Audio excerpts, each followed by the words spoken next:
नमस्कार। अध्ययन अड्डा यूट्यूब चैनल पर मैं दुष्यंत सिंह एक बार फिर से आप सभी लोगों का बहुत बहुत स्वागत करता हूं, इस उम्मीद के साथ कि आप सभी अच्छे होंगे और आपकी पढ़ाई लिखाई भी बहुत अच्छी चल रही होगी।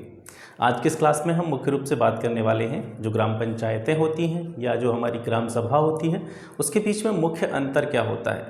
और इस वीडियो को मेरा बनाने का जो पर्पज़ है, उद्देश्य है, वो ये है, हालांकि जो 73वां संविधान संशोधन था जो ग्रामीण स्थायी स्वशासन से संबंधित है, 74वां संविधान संशोधन जो शहरी स्थायी स्वशासन से संबंधित है, उसको हम पिछली क्लासेस में डिस्कस कर चुके हैं। इस टॉपिक पर कंप्लीट वीडियो में बना चुका हूं। तो इस वीडियो को देखने से पहले अगर आपने 73वां संविधान संशोधन, 74वां संविधान संशोधन नहीं पढ़ा है तो उसको पहले पढ़ लीजिए, उसके बाद में इसको देखिए। आप लोगों के कमेंट आए थे और मुझे ऐसा महसूस हुआ कि आपको ग्राम सभा और ग्राम पंचायत में थोड़ी कन्फ्यूजन हो सकती है, तो उसी को दूर करने के पर्पज़ से मैं इस वीडियो को बना रहा हूँ। और ख़ास करके जो ग्राम सभा और ग्राम पंचायतें होती हैं उनकी बैठकों को लेकर के आपको कन्फ्यूजन हो सकती है, उसको मैं इस क्लास में दूर करने का प्रयास करूँगा। ठीक है, तो आपको कन्फ्यूजन इस चीज़ को लेकर के हो सकती है कि ग्राम पंचायतें और ग्राम सभा अलग अलग होती हैं या एक ही होती हैं, और अलग अलग होती हैं तो इन दोनों के बीच का जो मुख्य अंतर है वो क्या है। तो इस चीज़ को हम इस क्लास में क्लियर करेंगे। ठीक है, तो सबसे पहले ग्राम सभा के बारे में बात करते हैं और यहाँ से मैं आपको ये भी बताता चलूँगा कि प्रश्न यहाँ से किस तरीके से बन सकते हैं। तो ग्राम सभा जो है, ग्राम सभा पंचायती राज की सबसे छोटी इकाई होती है, और उधर से देखा जाए तो जो ग्राम पंचायत होती है वो भी पंचायती राज की सबसे छोटी इकाई होती है। लेकिन दोनों में मुख्य अंतर क्या है? ग्राम सभा का सर चुनाव नहीं होता है। ग्राम सभा अपने आप में ही उसका एक अस्तित्व होता है जिसको न कभी विघटित किया जा सकता है न कभी उसको समाप्त किया जा सकता है। ग्राम में जितने भी कोई भी गांव होता है उसमें जितने भी रजिस्टर्ड वोटर होते हैं, 18 साल से ऊपर के जितने भी व्यक्ति होते हैं, उन सभी मिलकर के ग्राम सभा का निर्माण करते हैं। यानी ग्राम सभा का कोई भी निर्माण करता नहीं है या उसका चुनाव नहीं होता है, ये अपने आप में ही निहित होती है। तो एक तरह से कह सकते हैं पंचायती राज के रिगार्डिंग एक सबसे छोटी इकाई होती है, यूनिट होती है। लेकिन अगर ग्राम पंचायत की बात करें तो सर ये भी पंचायती राज की सबसे छोटी इकाई है। लेकिन दोनों में मुख्य अंतर ये है कि जो ग्राम पंचायत होती है ये निर्वाचित इकाई होती है। ग्राम पंचायत का चुनाव किया जाता है लेकिन ग्राम सभा का चुनाव नहीं किया जा सकता। सबसे पहला अंतर दोनों में यही है। तो अगर आपसे पूछा जाए कि पंचायती राज की सबसे छोटी इकाई कौन सी है तो ग्राम सभा है।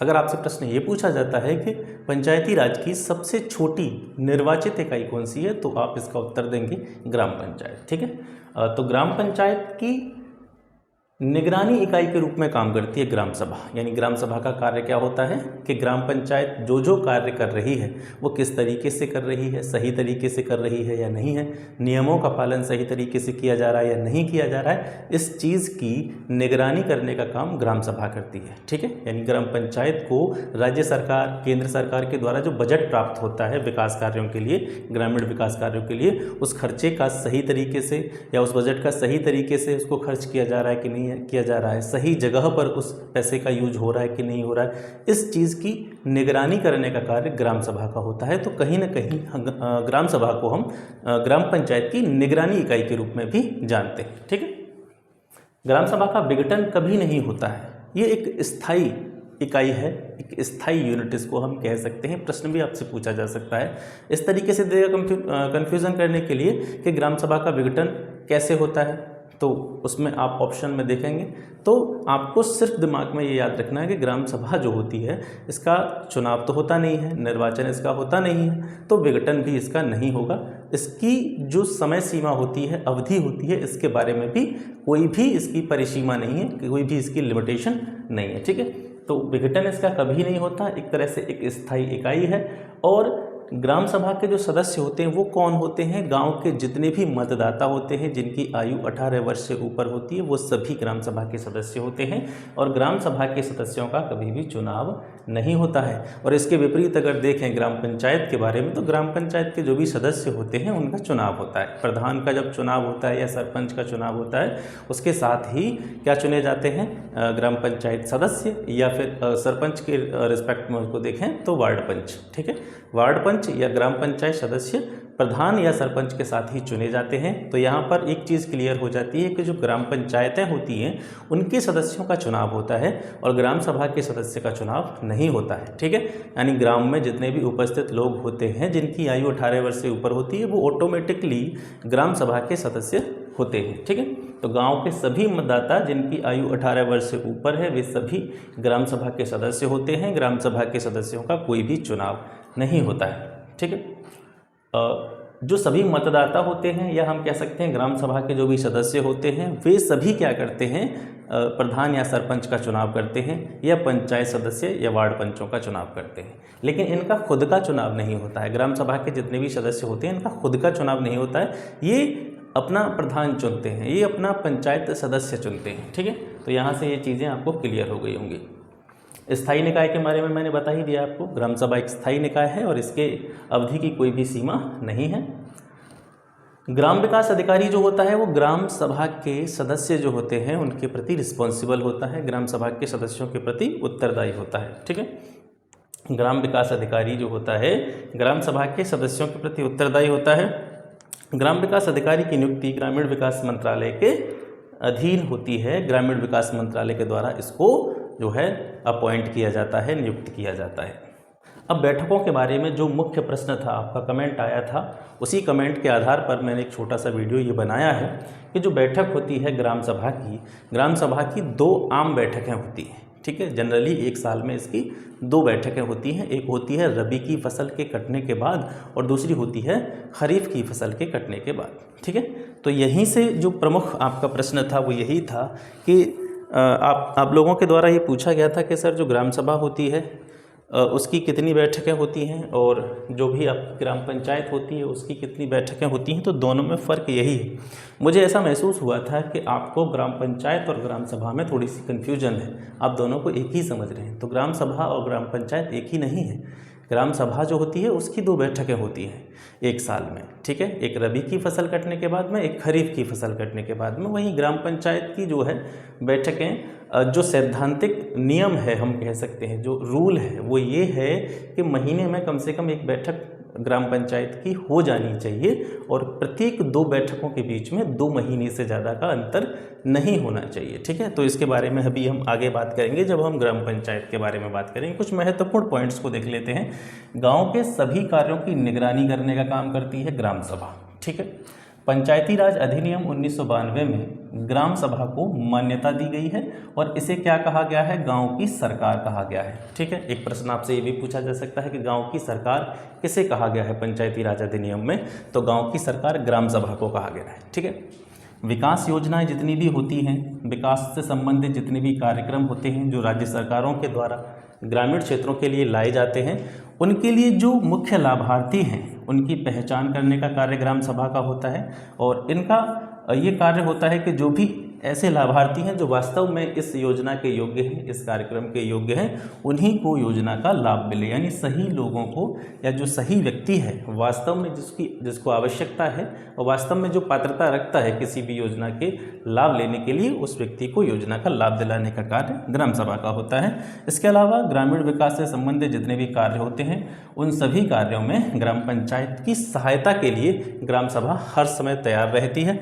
ग्राम पंचायत सदस्यों से ग्राम पंचायत के कामों, उसकी आमदनी, उसके खर्चों की जानकारी लेने का अधिकार भी ग्राम सभा का होता है।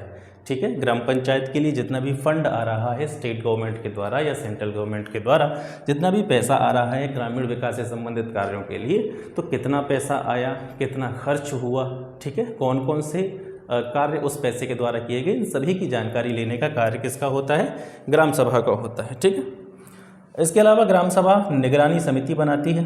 ठीक है, निगरानी का जो वर्ड है उसी से समझ सकते हैं। निगरानी का मतलब है जिसके बारे में, जिस पॉइंट के बारे में अभी हम बात कर रहे थे, मतलब जैसे कोई भी फंड आता है या कोई भी पैसा आता है ग्रामीण विकास से रिलेटेड या ग्रामीण विकास से संबंधित जो योजनाएं होती हैं या कार्यक्रम होती हैं उनके संचालन के लिए जितना भी पैसा आता है उसकी निगरानी करना। ठीक है, सही जो है चीज़ पर या सही दिशा में जो है पैसा खर्च किया जा रहा है उसकी निगरानी करने का कार्य, निगरानी करने के लिए समिति बनाना और उसकी रिपोर्ट पर क्या करना, डिस्कशन करना, विचार विमर्श करने का कार्य ग्राम सभा का होता है। इसके अलावा जो ग्राम सभा होती है वो एजुकेशन से रिलेटेड, हेल्थ से रिलेटेड और जो भी अपना परिवार कल्याण होता है उससे जुड़े हुए जितने भी कार्यक्रम होते हैं उनमें सभी प्रकार का सहयोग पंचायत या ग्राम पंचायत का करती है। ठीक है, तो ये सारी चीज़ें अपनी ग्राम सभा से रिलेटेड हैं। हालांकि इन चीज़ों के बारे में हम पूर्व में बड़े विस्तार से चर्चा कर चुके हैं, लेकिन कुछ जो डाउट थे आपके, मैं आशा करता हूँ इस वीडियो को देखने के बाद में क्लियर हो जाएंगे। तो अभी हमने ग्राम सभा के बारे में देखा, और सबसे पहले आप इसका एक स्क्रीनशॉट ले लीजिए, जिससे कि आपको कोई भी दिक्कत ना हो और आप नोट्स बना सकें। और एक चीज़ और ध्यान रखिएगा कि जो भी चीज़ें आज आप पढ़ रहे हैं इस वीडियो में, जो भी मैं आपको बता रहा हूँ, इसको आप जहाँ पे भी आपने जो 73rd कॉन्स्टिट्यूशनल अमेंडमेंट था, 73वां संविधान संशोधन अधिनियम था, उसमें जा कर के आप इसको ऐड कर दीजिएगा, ठीक है। जहाँ पर भी हमने पंचायती राज के बारे में पढ़ा था उसमें आप इसको ऐड कर दीजिए। अब बात करते हैं ग्राम पंचायत के बारे में। ग्राम पंचायत पंचायती राज की सबसे छोटी निर्वाचित इकाई होती है। इससे पहले हमने ग्राम सभा के बारे में पढ़ा था, तो ग्राम सभा भी पंचायती राज की सबसे छोटी इकाई है, लेकिन वो निर्वाचित इकाई नहीं होती है। और इधर अगर बात करें हम ग्राम पंचायत की, तो ये पंचायती राज की सबसे छोटी इकाई है, लेकिन निर्वाचित इकाई है, ठीक है। तो दोनों में फ़र्क आपको समझ में आ गया होगा। तो पंचायती राज की सबसे छोटी निर्वाचित इकाई ग्राम पंचायत है। ग्राम पंचायत के सदस्यों का जो चुनाव होता है वो किसके द्वारा होता है? ग्राम सभा के सदस्यों के द्वारा, ठीक है। ग्राम पंचायत के जो भी सदस्य होते हैं, ग्राम पंचायत का जो प्रधान होता है, मुखिया होता है, सरपंच होता है, उसका चुनाव ग्राम सभा के सदस्यों के द्वारा किया जाता है। और जो सदस्यों का चुनाव होता है, इसके लिए राज्य चुनाव आयोग द्वारा प्रत्येक 5 वर्ष में चुनाव आयोजित करवाए जाते हैं। ग्राम पंचायत का जो प्रमुख होता है, प्रधान होता है, सरपंच होता है, ये सारी चीज़ें हम पहले डिस्कस कर चुके हैं, ठीक है। लेकिन मेरा जो मेन मोटिव था इस वीडियो को बनाने का वो यही था कि ग्राम पंचायत और ग्राम सभा, इन दोनों में फ़र्क जो है आसानी से क्लियर हो सके, ठीक है। तो इसका प्रमुख प्रधान या सरपंच होता है। प्रत्येक वार्ड से वार्ड पंच चुना जाता है। वार्ड पंच या पंचायत सदस्य दोनों एक ही हैं, दोनों में कन्फ्यूज़ नहीं होना है, ठीक है। तो प्रत्येक वार्ड से वार्ड पंच या पंचायत सदस्य का चुनाव होता है। और अच्छा, इसके बारे में एक और चीज़ आती है कि जो पंचायत सदस्य होते हैं इनकी संख्या कितनी होती है, तो इसके लिए क्राइटेरिया है, वो यहाँ पे देख लीजिए। जैसे किसी गांव की पॉपुलेशन 1000 है, तो 1000 की जनसंख्या पर एक वार्ड पंच या एक पंचायत सदस्य होता है, और 2000 तक की जनसंख्या के लिए 11 होते हैं, और 3000 तक की जनसंख्या के लिए इनकी संख्या 15 होती है। तो याद रखना, ठीक है। 1000 की जो पॉपुलेशन होती है उस पर एक पंचायत सदस्य, 2000 तक की जनसंख्या पर 11 हो सकते हैं, और जो 3000 तक की जनसंख्या होती है उस पर इनकी संख्या 15 हो सकती है। तो प्रत्येक वार्ड से एक वार्ड पंच या पंचायत सदस्य का चुनाव होता है। स्थानीय स्वशासन में ग्राम पंचायत के पास वित्तीय अधिकार होते हैं। देखिए, एक जो प्रमुख अंतर है ये भी है, ग्राम सभा और ग्राम पंचायत दोनों में हम डिफरेंस यहाँ पर कर रहे हैं, दोनों के अंतर को समझने का प्रयास कर रहे हैं। तो ग्राम सभा जो होती है उसके पास किसी भी प्रकार का कोई भी वित्तीय अधिकार नहीं होता है, ठीक है। और इसके विपरीत अगर ग्राम पंचायत के बारे में बात करें तो ग्राम पंचायत के पास जो है वित्तीय अधिकार होते हैं, ठीक है। तो स्थानीय स्वशासन की जो पद्धति है उसमें ग्राम पंचायत के पास में जो है फाइनेंशियल अधिकार होते हैं। ये जो होती है राज्य या केंद्र का जो बजट होता है, ग्राम पंचायत के बारे में बात कर रहे हैं, राज्य या केंद्र के द्वारा जो बजट जारी किया जाता है ग्रामीण क्षेत्रों के लिए, उसका यूज कौन करता है? ग्राम पंचायत करती है। ग्राम पंचायत को जो कार्य दिए गए हैं 29 प्रकार के कार्य दिए गए हैं, और पंचायती राज अधिनियम जो है उसमें इनको किस तरीके से कहा गया है? 29 प्रकार की वस्तुएं इनको कहा गया है। जो 29 तरीके के जो कार्य प्रदान किए गए हैं, 29 तरीके के कार्य जो करने होते हैं पंचायतों को, पंचायती राज अधिनियम में इन्हें 29 प्रकार की वस्तुएं कहा गया है, ठीक है। और जब हम 73वां संविधान संशोधन पढ़ रहे थे तो हमने देखा था कि 73वें संविधान संशोधन के द्वारा भारतीय संविधान में 11वीं अनुसूची जोड़ी गई थी, 11वीं अनुसूची जोड़ी गई थी। और उसी 11वीं अनुसूची में क्या बताया गया है? पंचायतों के जो 29 तरह के कार्य हैं, 29 प्रकार के कार्य हैं, उनके बारे में पंचायती राज अधिनियम की 11वीं अनुसूची में बताया गया है। तो ये यहाँ से पॉइंट याद रखना, मैंने आपको केवल रिकॉल किया है, ये चीज़ें आप पहले पढ़ चुके हैं, ठीक है। गांवों की सड़कों को पक्का कराना, रखरखाव करने की जिम्मेदारी ग्राम पंचायत की होती है। इसके अलावा तालाबों का रखरखाव करना और ग्रामीण क्षेत्र के जितने भी लोग होते हैं उनके लिए सिंचाई के साधनों की उपलब्धता सुनिश्चित करवाने का कार्य भी ग्राम पंचायत का है। इसके अलावा गांव में जो मेले लगते हैं या जो दंगल लगते हैं, कुश्ती का जो आयोजन होता है, इसके अलावा जो कबड्डी वगैरह जो भी खेल होते हैं, स्पोर्ट्स होते हैं, इसके अलावा बाज़ारों में आपने देखे होंगे, गाँव में आपने देखे होंगे छोटे छोटे बाज़ार लगते हैं। बहुत सारे गांव ऐसे होते हैं जो शहरों से जिनकी दूरी अधिक होती है, तो वहाँ पर सप्ताह में 1 बार, सप्ताह में 2 बार एक छोटे से मार्केट का आयोजन किया जाता है, छोटे से बाज़ार का आयोजन किया जाता है, जहाँ से जो ग्रामीण क्षेत्र के लोग होते हैं वो अपनी ज़रूरत की वस्तुएँ खरीदते हैं। तो बाज़ार का आयोजन हो या फिर मेले का आयोजन हो, दंगल का आयोजन हो या खेल कूद की किसी प्रतियोगिता का आयोजन हो, तो इन सभी चीज़ों के लिए सार्वजनिक स्थान की उपलब्धता सुनिश्चित करना, सार्वजनिक स्थान की व्यवस्था करने का कार्य भी ग्राम पंचायत का होता है। ठीक है, यहाँ तक क्लियर है। इसके अलावा पशुपालन व्यवसाय को बढ़ावा देना, क्योंकि आप जानते हैं हम ग्रामों के बारे में बात कर रहे हैं। ग्रामों का जो मुख्य व्यवसाय होता है या हम कह सकते हैं ग्रामीण क्षेत्र की जो इकोनॉमी होती है वो बेस्ड होती है किस पर, एग्रीकल्चर पर, ठीक है, पशुपालन पर। कृषि पशुपालन मुख्य रूप से होता है। तो पशुपालन के व्यवसाय को बढ़ावा देना और जो वहाँ के लोग होते हैं, गाँव के लोग जो होते हैं, वो अपने दूध को बेच सकें, एक ही स्थान पर जाकर के बेच सकें, उनको दूध बेचने में किसी प्रकार की समस्या ना हो, इसके लिए दूध बिक्री केंद्रों की व्यवस्था करने का कार्य भी किसका होता है? ग्राम पंचायत का होता है। गांव के सार्वजनिक स्थान, गांव के जो भी सार्वजनिक स्थान होते हैं, जैसे कोई गली हो गई, चौपालें हो गई, जहां पर जो है सभी लोग बैठ करके एक दूसरे से वार्तालाप करते हैं, तो गली या चौपाल हैं, उन पर प्रकाश की व्यवस्था करने का काम भी ग्राम पंचायत का है। इसके अलावा गाँवों में शौचालय बनवाना और लोगों को शौचालय को उपयोग करने के लिए, शौचालय का यूज करने के लिए उनको प्रेरित करना, उनको इंस्पायर करने का कार्य भी ग्राम पंचायत का है। गरीबों के लिए ग्राम पंचायत की जो भूमि होती है, ठीक है, ग्राम पंचायत के अंतर्गत जो भूमि आती है, उस भूमि को ऐसे लोगों के लिए पट्टे पर देना जिनके पास भूमि नहीं है। यानी कुछ लोग ऐसे होते हैं जिनके पास भूमि नहीं होती है, तो ग्राम पंचायत की जो भूमि होती है उसको ऐसे गरीब लोगों के लिए पट्टे पर दिया जाता है। यानी कुछ समय के लिए उस भूमि को उनको दे दिया जाता है ताकि वो उस भूमि पर खेती करके अनाज पैदा कर सकें, उगा सकें और अपनी जो भी आजीविका है या अपने जीवन यापन का जो भी साधन है उसकी व्यवस्था कर सकें। ठीक है, तो गरीबों के लिए ग्राम पंचायत की भूमि को पट्टे पर देने का कार्य भी ग्राम पंचायत का होता है। इसके अलावा बच्चे या युवा जो भी होते हैं गांव के, उनके लिए खेलकूद के सामान की व्यवस्था करना, खेलने के लिए मैदान की व्यवस्था करना, ये सारे कार्य भी ग्राम पंचायत के होते हैं। ग्राम पंचायत और ग्राम सभा में मुख्य जो संबंध होता है वो क्या होता है? इन दोनों को, ग्राम पंचायत हो और ग्राम सभा, इन दोनों को हम एक ही सिक्के के दो पहलू कह सकते हैं। मुख्य रूप से विभेद करने के लिए यहाँ पर आप ये दो चीज़ें देख लीजिए, यहाँ से आपको सारी चीज़ें क्लियर हो जाएंगी। जैसे जो ग्राम सभा होती है, इसका मुख्य कार्य क्या होता है या इसका रिलेशन क्या होता है ग्राम पंचायत से, ग्राम सभा का? ये जो ग्राम सभा होती है पंचायतों की निगरानी करती है। उसके बारे में हमने पिछली थोड़ी देर पहले अभी डिस्कस किया था कि किस तरीके से ग्राम सभा ग्राम पंचायतों की निगरानी करती है।